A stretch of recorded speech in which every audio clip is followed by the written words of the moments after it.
I'd stopped for people on the road before. It's part of the job. But the woman I picked up on Route 9 that night, she never left the shoulder. She was already gone before I reached the next mile marker, and my door was still locked. 3 drivers, 3 roads.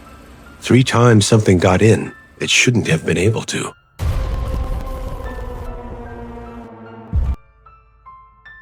I don't pick up hitchhikers. That's not a rule I invented. It's the first thing they tell you when you start driving long haul. You keep the doors locked, you keep moving, and you don't let the road make decisions for you. I broke that rule once. Just once. And I've spent the last 2 years trying to understand what happened in those 4 minutes between mile marker 44 and mile marker 48 on Route 9. It was a Wednesday night in late October. I was hauling dry goods westbound through a stretch of highway that cuts through farmland. No towns, no gas stations, just flat dark earth on both sides, and the occasional grain silo passing through the headlights like a ghost. The rain had started around 11. Not heavy, just steady. The kind that turns the road into a mirror and makes every reflection look like something standing just off the asphalt. I remember the wipers had a squeak on the left side that had been bothering me for 300 miles. I saw her at 11:47. I know the exact time because I'd just checked the GPS for the next way station. She was standing on the shoulder facing the road. No umbrella, no jacket that I could see. Just a pale figure in the headlights, arms loose at her sides, completely still in a way that people caught in headlights usually aren't. Most people flinch. They raise a hand, shield their eyes. She didn't move at all. I slowed down.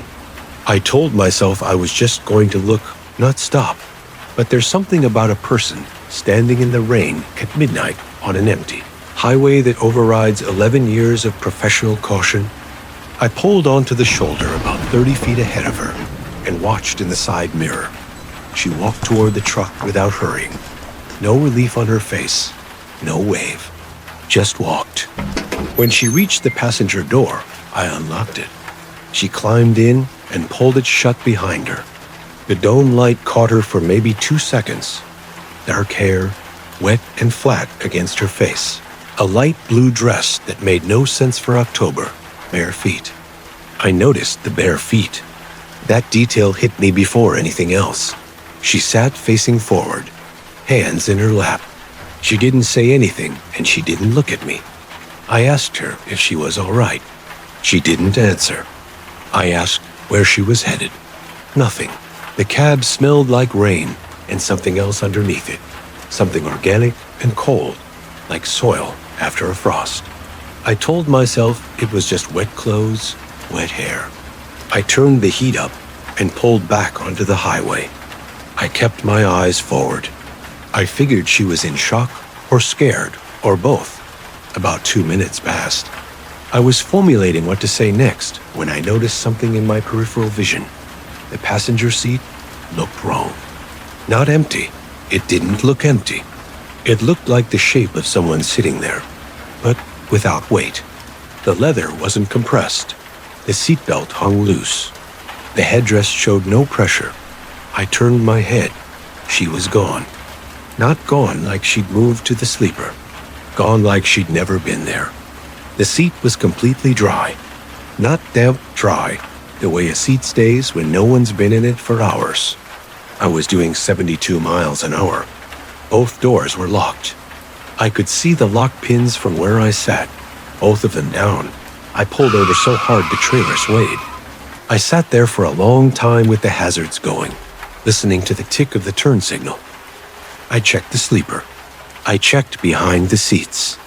I got out in the rain and walked around the entire truck with my flashlight. Nothing. No one. The shoulder behind me was empty as far as the beam reached. When I got back in the cab, I noticed the floor mat on the passenger side. There were 2 wet footprints on it.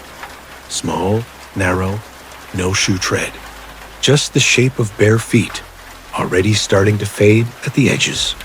By the time I reached the next truck stop, the prints were gone. I sat in the parking lot until 4 in the morning. I didn't call anyone. I didn't know how to say it out loud in a way that wouldn't sound like exhaustion or a breakdown or something. I needed to sleep off. I've thought about it a lot since then. The bare feet in October, the blue dress, the way she walked toward the truck without any urgency, like she already knew I was going to stop, like she'd been waiting there for a long time, like she'd done this before. I looked up accident records for that stretch of Route 9 about a month later. I wasn't sure what I was looking for. I found a report from 7 years ago, a pedestrian fatality, eastbound shoulder near mile marker 44.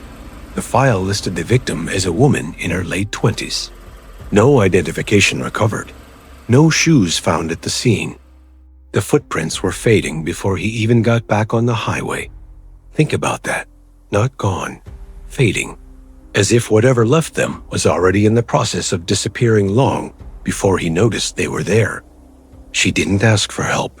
She didn't speak. She didn't even look at him, which raises a question worth sitting with.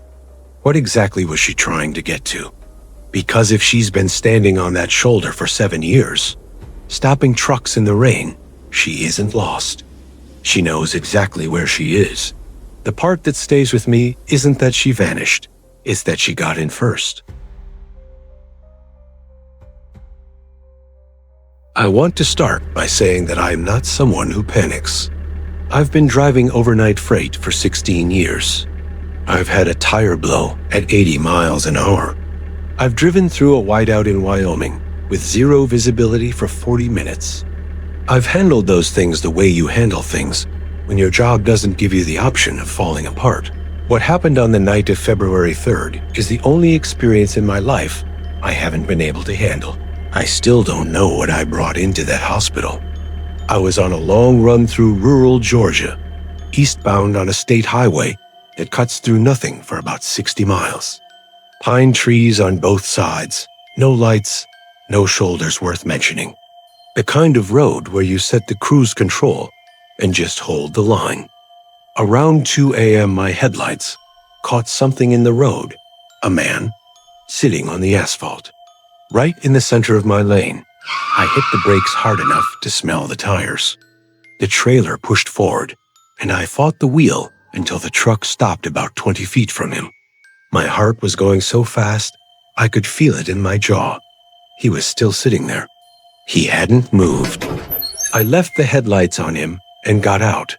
He was maybe 50 heavy set, wearing a work shirt and jeans. He was sitting with his legs straight out in front of him like a child, both hands flat on the road behind him, head tilted back. His eyes were open, and he was looking straight up at the sky. I called out to him. He didn't react. I got closer and called again. Nothing. I crouched down and put my hand on his shoulder, and he turned his head toward me very slowly, like the movement cost him something. He said one word. Help. His voice came out wrong. Not weak, wrong. Like the word had traveled a long distance to get out of him. I got him into the passenger seat. He didn't resist, didn't help. He was dead weight going up the step, and I had to brace against the door frame to get him in. His skin was cold in a way that didn't feel like weather. Dry cold, the kind of cold that comes from inside. He sat with his hands in his lap, head forward, eyes open. He wasn't shivering. I put my jacket over him anyway and pulled back onto the road. He didn't speak again for about 10 minutes.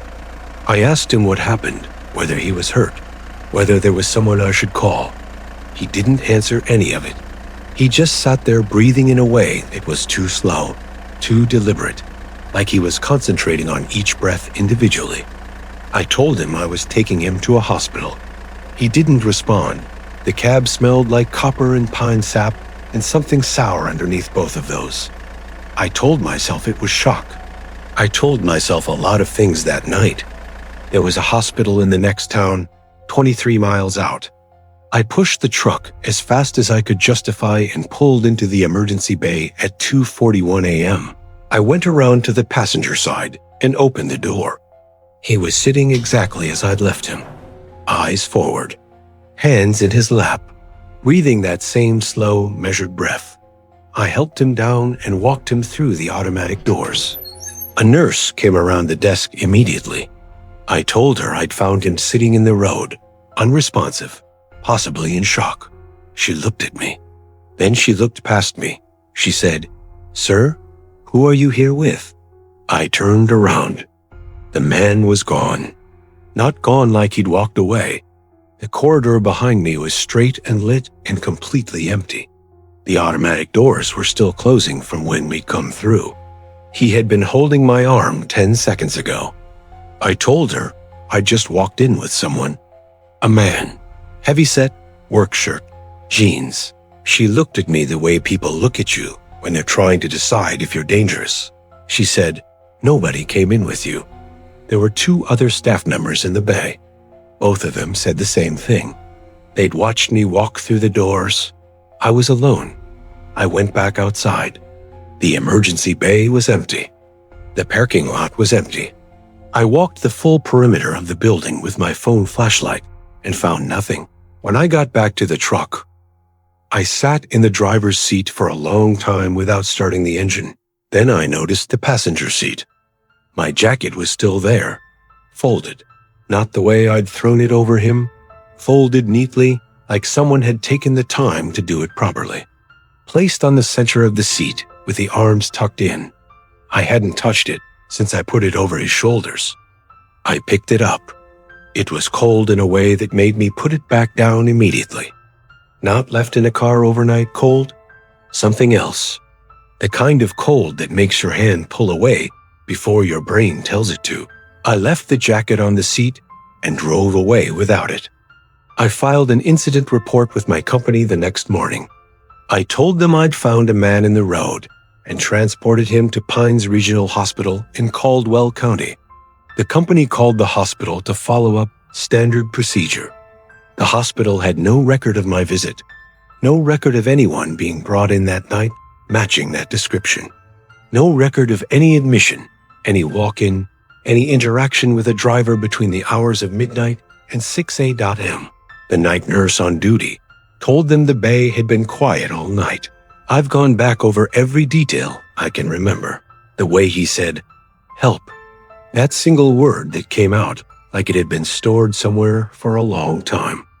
The way his skin felt, the temperature of him, the fact that he never blinked, not once.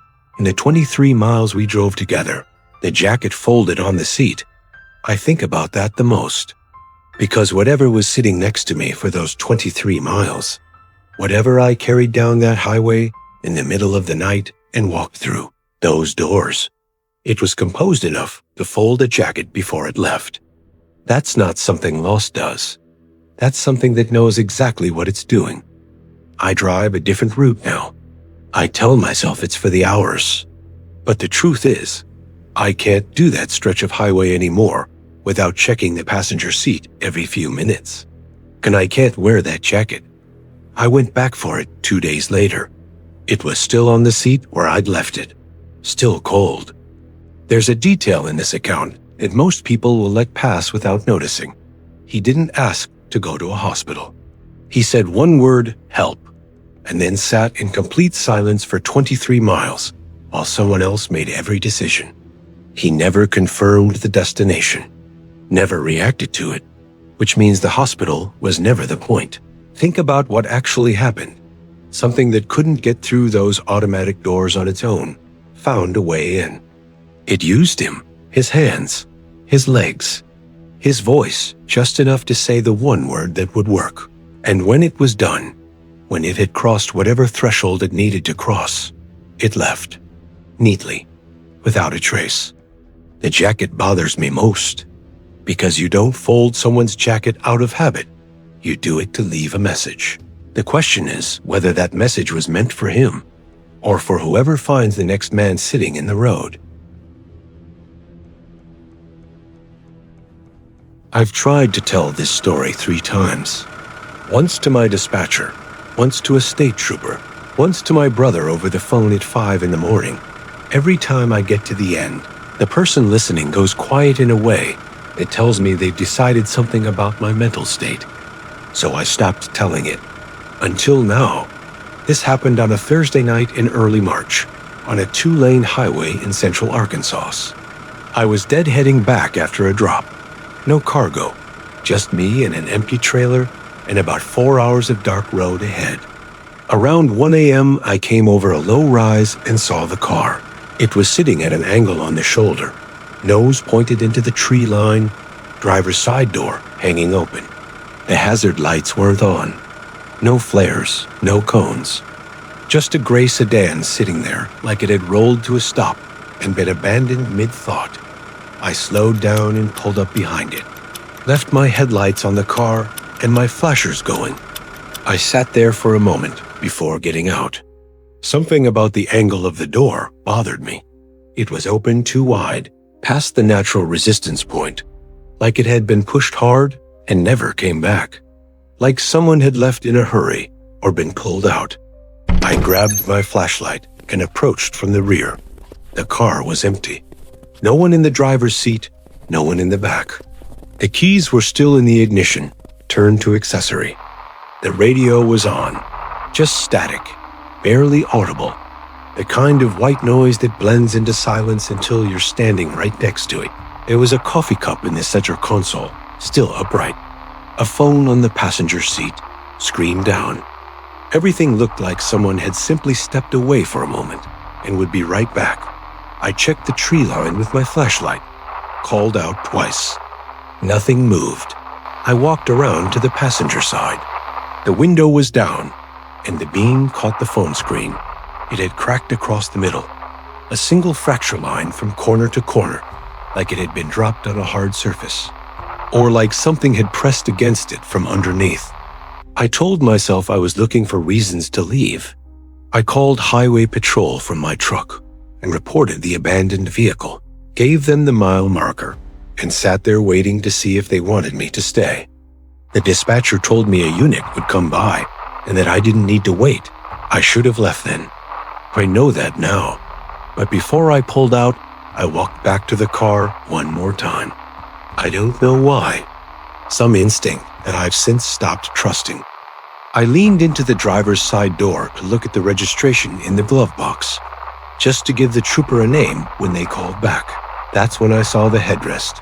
There were marks on it, on the fabric of the driver's headrest. 2 parallel indentations, deep and deliberate, like something had gripped it from behind with considerable force. Not a hand. The spacing was wrong for a hand, too wide, the impressions too narrow. I stood there with my flashlight on those marks for longer than I should have. The static from the radio felt louder than it had any right to be. Then my flashlight caught something else, low on the back seat, and my stomach dropped completely. There was a smell coming from inside the car that I hadn't registered before. Faint underneath the cold air and the pine and the exhaust from my truck. Something damp and enclosed, like a room that hadn't been opened in a long time. Not decay, not exactly. More like the smell of a space where something had been breathing for days in the dark. I stepped back from the car. The static from the radio shifted, just slightly, the way static shifts when a signal moves through it. I got back in my truck and locked the doors. The state trooper called me 40 minutes later when I was already 20 miles down the road. He asked me to confirm the mile marker and the description of the vehicle. I did. Then he went quiet for a moment. He said the vehicle had been reported abandoned 72 hours earlier. A different caller, different night, same mile marker. The registered owner had been reported missing by his family 4 days ago. They'd searched the area at the time of the first report, found nothing. I asked about the coffee cup, whether it was possible the car had been there 4 days with a full coffee cup still upright in the console. The trooper said he couldn't comment on the details of an active missing persons case. I asked about the marks on the headrest. He asked me to describe them. When I finished describing them, he didn't say anything for a long time. Then he said, "We'll have someone look at that." He didn't ask me anything else. He thanked me and ended the call. I've followed the case as much as I've been able to from public records. The owner of the car was never found.